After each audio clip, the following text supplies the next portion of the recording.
జగిత్యాల జిల్లా కోరుట్ల నియోజకవర్గ పట్టణంలోని పోస్టాఫీసులో గ్రామీణ తపాలా ఉద్యోగుల దేశవ్యాప్తంగా సమ్మె కార్యక్రమం నిర్వహించారు. గ్రామీణ తపాలా ఉద్యోగుల అధ్యక్షులు మాట్లాడుతూ కేంద్ర ప్రభుత్వం 10 సంవత్సరాల నుంచి 2016లో చేసిన వేతనం సవరణ చట్టాన్ని అమలు చేస్తోందని, 2016 నుండి నేటికి ఎలాంటి హామీ ఇవ్వలేదని చెప్పారు. ఇంప్రూవ్మెంట్స్ ఇవ్వట్లేదని, సీనియర్లను సైతం గుర్తించకుండా వారి జీతభత్యాలను పెంచట్లేదని ఆక్రోశించారు. ప్రస్తుతం కొత్తగా రిక్రూట్ అయిన ఉద్యోగులకు సరిగ్గా జీతాలు ఇవ్వట్లేదని, సర్వే బుక్స్ గానీ ఇతర పుస్తకాలు కూడా అందించడం లేదని అన్నారు.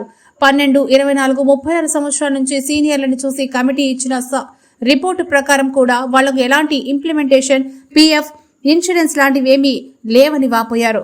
వారి డిమాండ్లు 8 గంటల పని మరియు పెన్షన్తో సహా అన్ని ప్రయోజనాలు మంజూరు చేయాలని, తపాలా ఉద్యోగులకు జీడీఎస్ ఇవ్వాలని, 12, 24, 36 సంవత్సరాల సర్వీస్కు అదనపు ఇంక్రిమెంట్ మంజూరు చేసి ఆర్థిక ఉన్నంతగా కనిపించాలని, గ్రూప్ ఇన్సూరెన్స్ 5 లక్షలకు పెంచాలని, వారి కుటుంబ సభ్యులకు వైద్య సౌకర్యం కల్పించాలని డిమాండ్ చేశారు.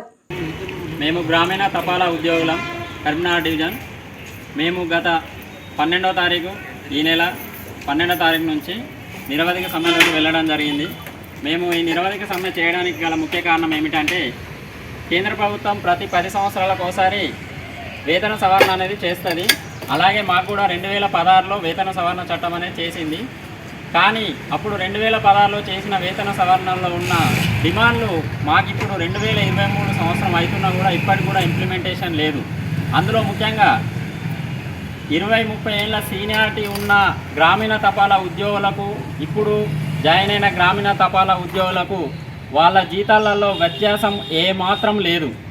అంటే కమిటీ రిపోర్ట్ ప్రకారము 12 సంవత్సరాలు, 24 సంవత్సరాలు, 36 సంవత్సరాలు సీనియారిటీ తీసి సీనియర్లకు కమిటీ రిపోర్ట్ ప్రకారం జీతాల వ్యత్యాసం ఉండాలని చెప్పారు. కానీ అది ఏమాత్రం ఇంకా ఇంప్లిమెంట్ కాలేదు. అలాగే గ్రామీణ తపాలా ఉద్యోగులకు కేవలం ఒక జీతం మాత్రమే ఇస్తుంది గవర్నమెంట్. జీతం తప్ప మాకు మెడికల్ ఫెసిలిటీ కానీ, మా యొక్క పిల్లలకు చదువులకు డబ్బులు కానీ, మా యొక్క ఇన్సూరెన్స్, గ్రూప్ ఇన్సూరెన్స్ కానీ అలాంటివి ఏవీ లేవు.